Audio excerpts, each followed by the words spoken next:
Israel ও মার্কিন যুক্তরাষ্ট্রের চোখে চোখ রেখেই বীর দর্পে লড়েছে ইরান। তবে ১২ দিনের এই সংঘাতে রসায়নবিদ, পদার্থবিদ ও প্রকৌশলী সহ ১৪ বিজ্ঞানীকে হত্যার দাবি করছে তেল আবিব।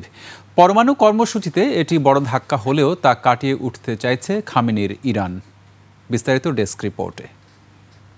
LME সার্টিফাইড বিশ্বসেরা কপারে তৈরি ওয়ালটন কেবলস, যা আপনার স্থাপনাকে রাখবে সব সময় নিরাপদ।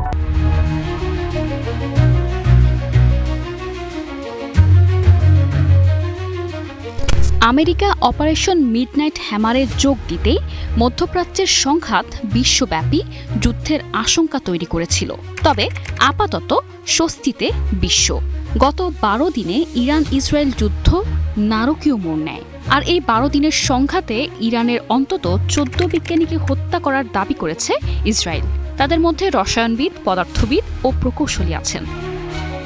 ফ্রান্সে নিযুক্ত ইসরায়েলি রাষ্ট্রদূত জশুয়া জারকা দাবি করেছেন, এসব হত্যাকাণ্ডের ফলে ইসরায়েল ও যুক্তরাষ্ট্রের বোমা হামলা থেকে যে পারমাণবিক অবকাঠামো ও উপকরণ টিকে আছে, সেগুলো দিয়ে ইরানের পক্ষে অস্ত্র তৈরি প্রায় অসম্ভব হয়ে পড়বে। তবে বিশ্লেষকদের অনেকে বলছেন, ইরানে আরও বিজ্ঞানী বেঁচে আছেন। তারা শিগগির নিহত বিজ্ঞানীদের স্থলাভিষিক্ত হবেন। এসব হত্যার ঘটনা ইরানের পারমাণবিক কর্মসূচিকে পিছিয়ে দিতে পারে, তবে শেষ করতে পারবে না।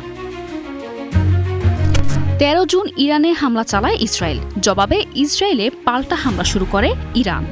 এই সংঘাতের মধ্যে ২১ জুন ইরানের ৩টি পারমাণবিক স্থাপনায় হামলা চালায় ওয়াশিংটন।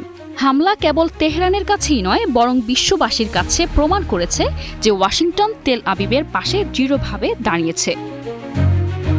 এর জবাব দেয় ইরান। ২৩ জুন পরিস্থিতি নাটকীয়তায় মোড় নেয় যখন মধ্যরাতে কাতারে মার্কিন ঘাঁটিতে ইরান প্রতিশোধমূলক হামলা চালায় এবং এর কয়েক ঘণ্টার মধ্যেই মার্কিন প্রেসিডেন্ট ডোনাল্ড ট্রাম্প ইসরায়েল ইরানের যুদ্ধবিরতিতে যাওয়ার কথা জানান। টানা ১২ দিনের নজিরবিহীন পাল্টাপাল্টি হামলার পর যুদ্ধবিরতিতে রাজি হয়েছে ইরান ও ইসরায়েল। মধ্যপ্রাচ্যে যুদ্ধবিরতি স্বস্তি আনলেও এটি শান্তি প্রতিষ্ঠার জন্য যথেষ্ট নয়। আমেরিকা দাবি করেছে ইরানের পারমাণবিক কেন্দ্র ক্ষতিগ্রস্ত হয়েছে, যদিও তেহরান তা অস্বীকার করেছে। ইরানের পারমাণবিক কর্মসূচি নিয়ে পশ্চিমা দেশগুলো উদ্বিগ্ন, কারণ ইউরেনিয়াম মজুদের অবস্থান স্পষ্ট নয়। ফলে যুদ্ধবিরতি আশার আলো জাগালেও বহু প্রশ্ন রয়েই গেছে। নিশা আলম, ডেস্ক রিপোর্ট, ২১ টেলিভিশন।